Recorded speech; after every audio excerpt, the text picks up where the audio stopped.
The clock shows 3 seconds. Your team is down by 2. A player catches the ball at mid-court. You stop breathing. He shoots.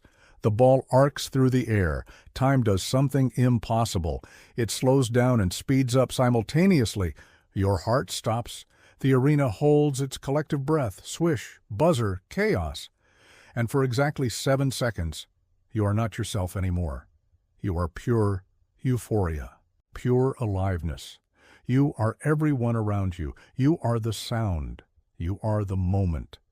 Abraham Maslow would recognize what just happened. You had a peak experience, and you've been chasing it ever since. Every March, 68 college basketball teams enter a tournament. Millions of Americans fill out their brackets. Offices grind to a halt. Productivity vanishes.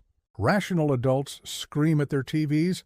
Psychologists call it mass hysteria. Maslow would call it collective transcendence.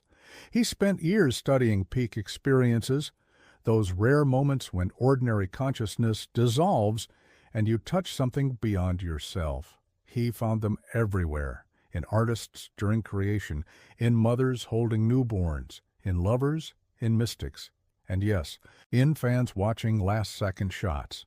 Here's what happens neurologically during a peak experience. Your default mode network, the part of your brain that maintains your sense of I am me, separate from everything, Haokon, temporarily shuts down. Suddenly there's no boundary between you and the game, between you and the stranger next to you screaming, between this moment and eternity. Time distorts. Maslow's subjects consistently reported this. It felt like forever and no time at all. That's not poetic language. That's what happens when your brain's time-processing centers go offline. You experience what Maslow called unitive consciousness. You are the team. You are the crowd.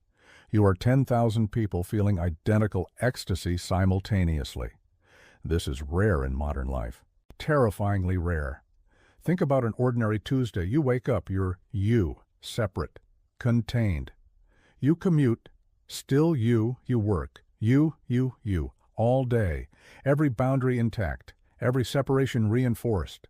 Modern secular culture stripped away most paths to transcendence. We don't have communal rituals. We don't have shared ceremonies.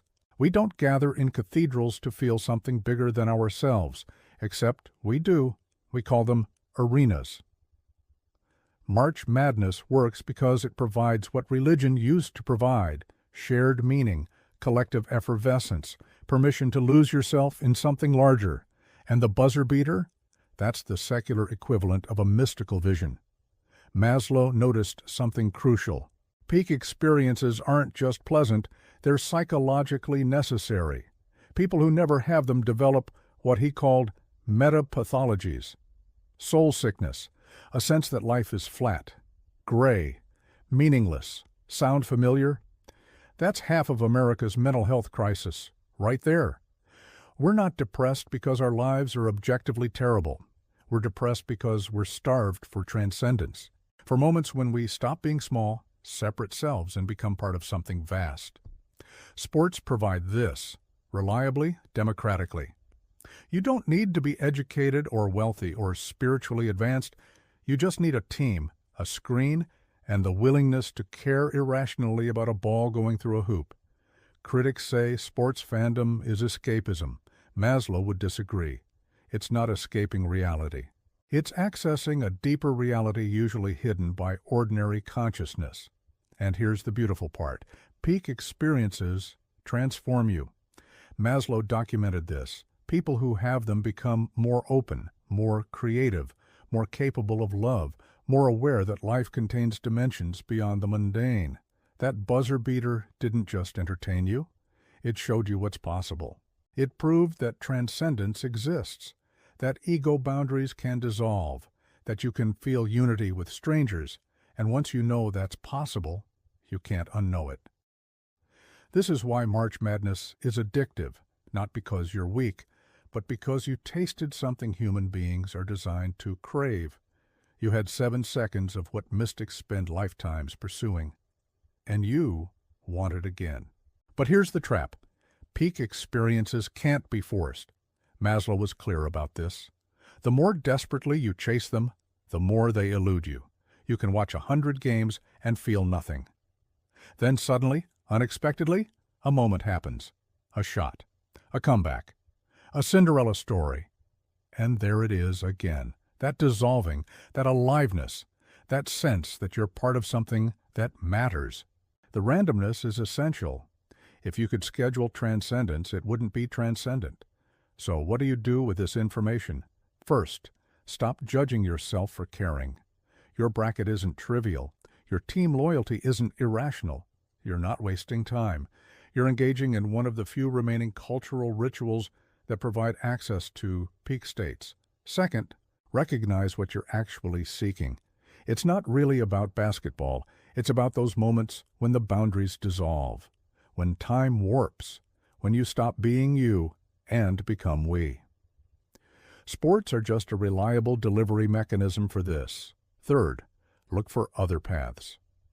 Maslow found peak experiences everywhere, in nature, in art, in deep conversations, in flow states. March Madness proves you're capable of transcendence. Now find it in other places, too.